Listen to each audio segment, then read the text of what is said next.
Така че да разсъждаваме в детайли на тази тема, със сигурност не искам, но защо ни няма на масата е нещо, което общо взето от първи епизод си го говоря, няма ни на масата, защото не сме релевантни към нищо. По никакъв начин, за наше най-огромно съжаление.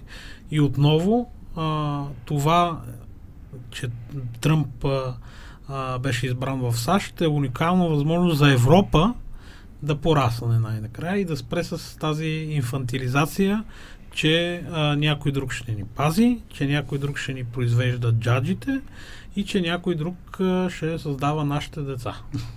Да. Така че това е причината да не сме релевантни и ако през тези 4 години не се възползваме от това най-накрая Европа да порасне и да започне да се грижи сама за себе си, мисля, че безвъзвратно ще бъде загубено всякакво възможно бъдеще за този континент.